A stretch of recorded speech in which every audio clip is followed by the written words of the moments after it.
Below is a single-scene story, fully expanded in well over 1,500 words, written in a cinematic, emotional style.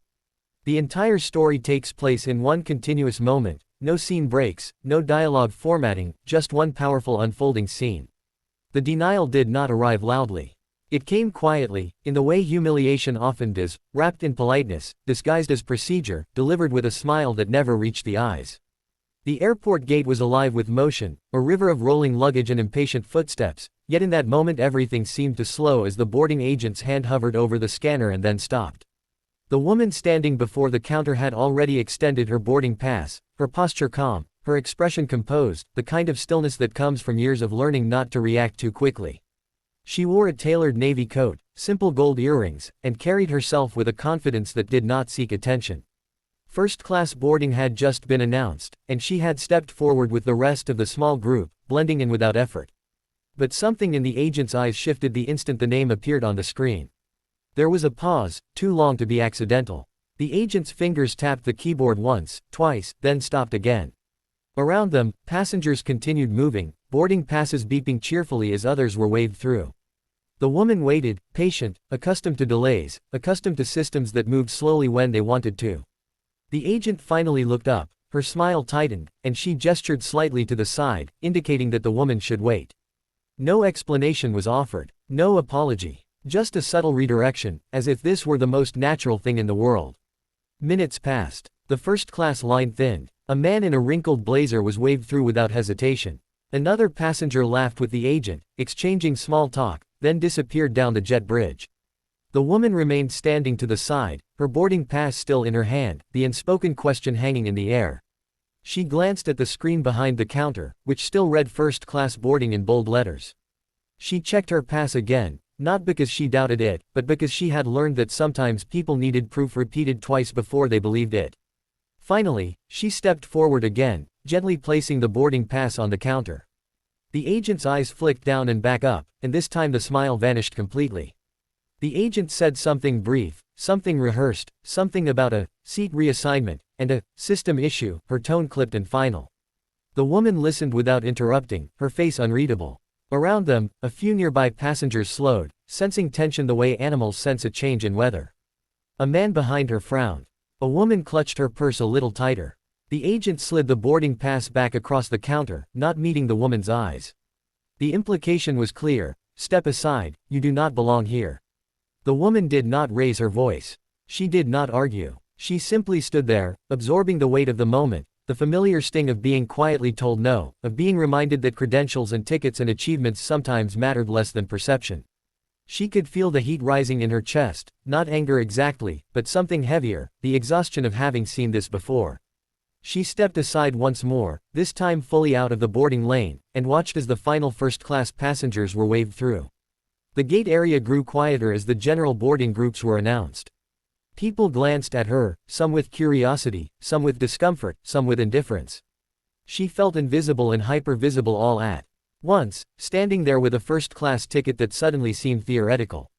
What no one around her knew, what the agent certainly did not know, was that this woman had spent her life mastering moments like this. She had learned early that power did not always announce itself, that the most influential people in a room were often the quietest. She had built a career not on loud declarations but on precision, on preparation, on knowing exactly when to act. The airport noise washed over her as she reached into her coat pocket and withdrew her phone, her movements unhurried. She did not rush. Rushing would suggest desperation, and she was not desperate. She scrolled calmly, thumb moving with practiced ease, and selected a contact saved simply under a first name. The phone rang once, then twice, then connected. She did not step away. She did not lower her voice. She spoke softly, efficiently, relaying facts without embellishment: the flight number, the gate, the boarding issue. Her expression remained composed, but her eyes were sharp now, focused. Whatever was being said on the other end caused her to nod once, slowly, as if confirming something she already knew. As she ended the call, the agent glanced up briefly, irritation flickering across her face at the sight of the woman still standing there. The general boarding announcement echoed overhead. A line began to form again, longer this time, messier. The woman remained exactly where she was, just to the side of the counter, neither obstructing nor retreating. She was waiting. The change came subtly at first.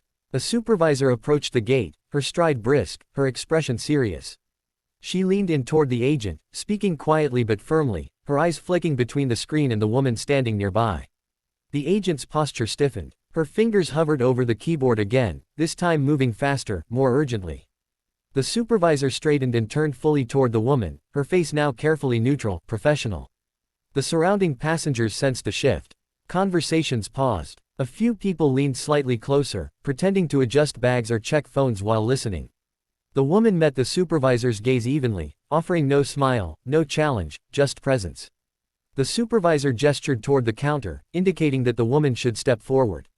She did, placing her boarding pass down once more, the same piece of paper that had been dismissed minutes earlier now treated with new respect. The supervisor scanned the pass herself. Her expression changed, not dramatically, but enough.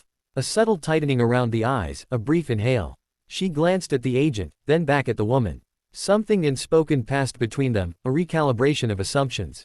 The supervisor nodded once, then turned to the agent and said something that caused the agent's face to flush, color rising quickly up her neck. The agent reprinted something, hands shaking just slightly, and slid a new boarding document across the counter. This time, it was accompanied by an apology, delivered stiffly, as if forced through clenched teeth. The woman listened, accepted the paper, and said nothing. She did not need to. The balance of power in the space had shifted so completely that words were unnecessary. But the moment was not finished. The supervisor did not leave. Instead, she stood there, addressing the agent again, this time with a firmness that could not be mistaken. Other staff members had begun to notice, gathering subtly, pretending to busy themselves nearby. The woman stood quietly as the conversation unfolded around her, the airport hum continuing as if nothing extraordinary were happening, even as something very important was. The supervisor gestured toward the jet bridge, then toward the agent's terminal. The agent nodded repeatedly, her earlier confidence gone. The supervisor then turned back to the woman, her tone now careful, respectful, offering assurances that went beyond the seat itself. The woman acknowledged them with a slight nod. She did not gloat. She did not smile. Vindication, for her, was not about triumph, it was about correction. As she finally walked down the jet bridge, first-class boarding long finished, the space seemed different. A few passengers avoided her gaze. Others watched her with something like awe. One woman offered a small, approving smile. The woman walked steadily, her heels clicking softly against the floor, each step measured. She took her seat without ceremony, placing her bag carefully in the overhead bin, smoothing her coat as she sat. Only then, as the aircraft door closed and the hum of the engines deepened, did she allow herself a quiet breath. Not relief, she had never doubted the outcome, but acknowledgement. Moments like these were never just about a seat. They were about being seen, about systems being forced to confront their own blind spots, about reminding the world that assumptions could be expensive.